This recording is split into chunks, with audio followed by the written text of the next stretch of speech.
अब तो तुम खुश हो ना? दीदी बहुत खुश हूँ मैं।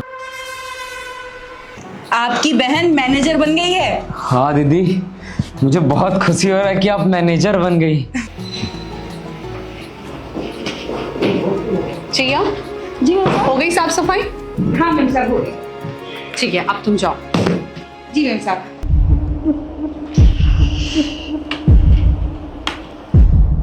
वो क्या है ना, पिछले 6 महीनों से मेरी सैलरी नहीं आई है, इसीलिए थोड़ी सी पैसों की प्रॉब्लम चल रही है घर पे।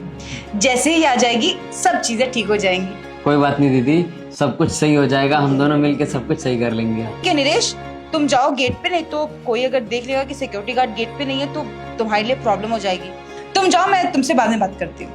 ओके दीदी। क्या चल रहा है सब? हाँ, अब ये मेरा छोटा भाई है। तो ये यहाँ क्या कर रहा है? तुम्हें पता नहीं है ये बॉस की चेयर है?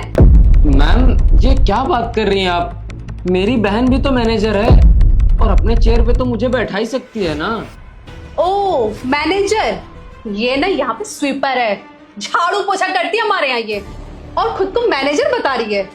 वाह दीदी ये क्या बोल रही है ये? अब नीलेश, वो मैम को ना थोड़ी सी गलतफहमी हो गई है। अब ऐसा कुछ भी नहीं है, तो तुम जाओ ना यहाँ से।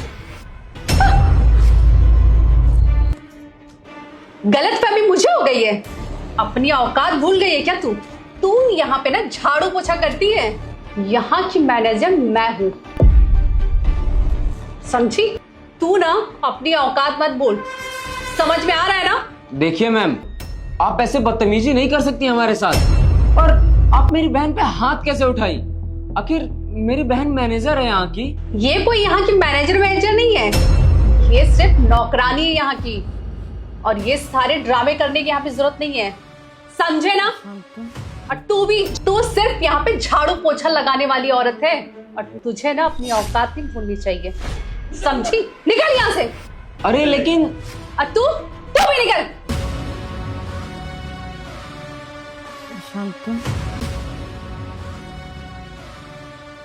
नमस्ते साहब।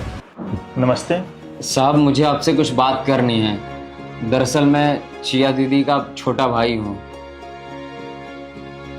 देखिए वैसे तो दीदी ने मुझे सब कुछ मना किया था, यहाँ आने के लिए भी मना किया था और आपको सब कुछ बताने के लिए भी मना किया था, पर मुझे ऐसा लग रहा है कि मुझे ये सब आपको बताना चाहिए और आपको भी पता होना चाहिए कि आपके ऑफिस में क्या चल रहा है, क्या हो रहा है। साहब वो जो काजल मैडम है ना, उन्होंने मेरी बहन को थप्पड़ मारा है और उन्होंने हम दोनों के साथ बहुत बदतमीजी किया और नीचा दिखा के ऑफिस से बाहर निकाल दिया।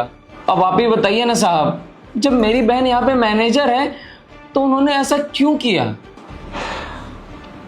देखिए जी, आपकी जो बहन है वो यहाँ पे मैनेजर नहीं है।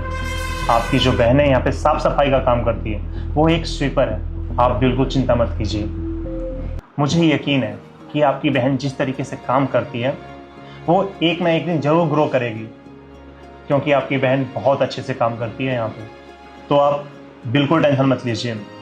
मुझे लगता है कि जो भी इंसान मेहनत से काम करता है ना, वो एक दिन जरूर आगे बढ़ता है। हाँ, थोड़ा टाइम तो लगता है ना।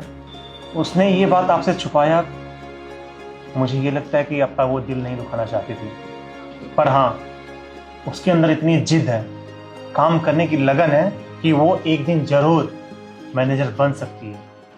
तो आप उस चीज़ के लिए बिल्कुल परेशान मत हो। और हाँ, आपके साथ और आपके दीदी के साथ जो कुछ भी हुआ है ना, उस चीज़ के लिए क्या करना है वो मुझे पता है। आप आराम से अभी घर जाओ। चिया को किसी ने कंपनी से निकाला नहीं है।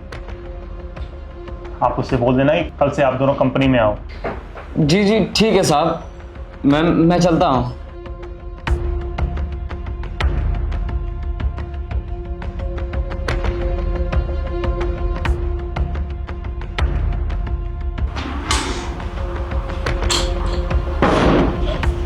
सर मुझे आपसे कुछ जरूरी बात करनी है।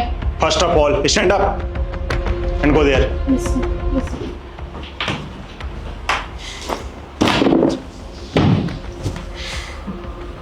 वो सर एक्चुअली ना मुझे आपको कुछ इंपॉर्टेंट बात बतानी थी।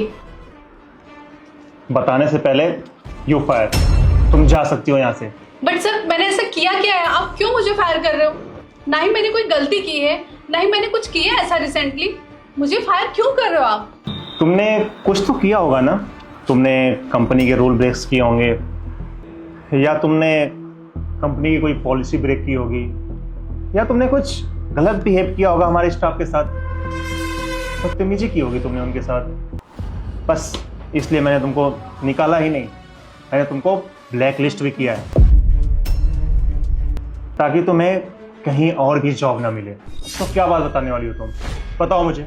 सर, उसने अपने भाई को आपके चेयर पे बैठाई थी। उसकी हिम्मत कैसे हो गई यहाँ आके आपके चेयर पे उसने अपने भाई को बैठाया था? मैं सोचती रह गई आखिरकार यहाँ पे हुआ क्या। तो बात क्या हुई थी उस टाइम पे? बस चिल्लाया उन पर और उनको भगा दिया। अच्छा, तो तुमने थप्पड़ नहीं मारा? देखिए सर, आपको गलत फहमी हो गई होगी। मैंने सब कुछ भी नहीं किया है और ना मैं आपसे झूठ बोल रही हूँ। अच्छा, तो तुम मेरे सामने खड़े होकर झूठ बोल रही हो? सुनो एक बात मेरी, इस कंपनी में कोई भी स्टाफ किसी को मार नहीं सकता, ना ही बदतमीजी कर सकता किसी के साथ। और तुमने क्या किया है? तुमने एक लड़की को यहाँ पे थप्पड़ मारा है, वो भी उसके भाई के सामने, और यहाँ पे खड़े होके तुम मुझसे झूठ बोल रही हो। सर, मुझे तो समझने की कोशिश करिए ना एक बार।